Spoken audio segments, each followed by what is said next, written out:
මට වැඩිය දවසක් අම්මා ජීවත් වේවා මගේ අම්මා.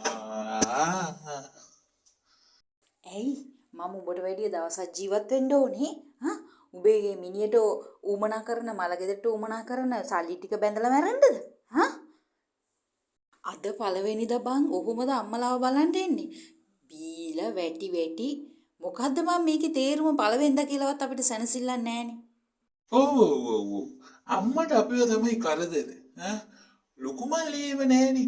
ඌ මොනර කොලයක් දෙකක් විසි කරලා අවුරුද්දකට එකපාරක් ඇවිල්ලා යන එක අම්මට මාරි ලොකුයි. අපි මොනා වුණත් ඇවිල්ලා වැටිලා කරලා අම්මේ කියලා කතා කරනවනේ. ගානක් නෑ. හැමදාම දකින්නවනේ. ගානක් නෑ. බීලා තමයි අම්මේ. අම්මගේ ලොකු පුතා ඒත් ඒක කිව්වේ පපුවෙන් අම්මේ. පපුවෙන්.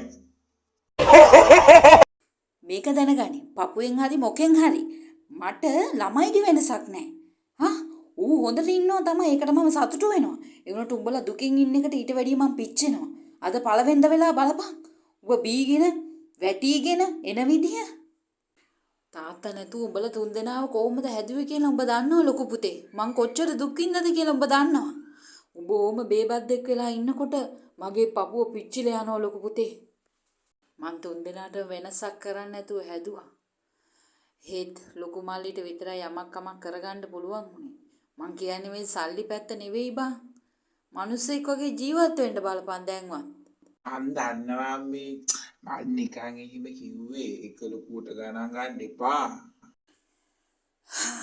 එක අතකට මට උඹලව මගහැරුණා බං. කෑම හොයන්න ගිහින් මට උඹලා ගැන හරියට හොයලා බලන්න බැරි වුණා බං. මගේ වැරද්දක්ද කියලා මගේ හිත හරියට වද දෙනවා බං. පිස්සු ධම්මේ මොනවද මේ ඔයා කියවන්නේ? ඔයා කොච්චර දේවල් තාත්තා නැතුව අපි වෙනුවෙන් කළාද? තාත්තා මැරිච්ච දවසේ ඉඳන්. පුළුවන් නම් හැදියම් මගේ රත්තරන් පුතේ. මගේ හිත වාවන්නේ. අර ගෑනු දරුවෝ දුක් වෙනවා.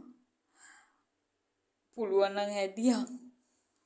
අනේ අම්මේ අඬන්න එපානේ පළවෙනිදම ඕකනේ බැරි ආවොත් ඇඬියාව මේ අපේ එන්නේ නැති ඒක මොන හරි කියන්නේ නැති ඇයි මං කන්න බොන්න දෙන්නේ නැද්ද අපෝ මේ සුරංගිනම් මුකුත් කිව්වේ නෑ.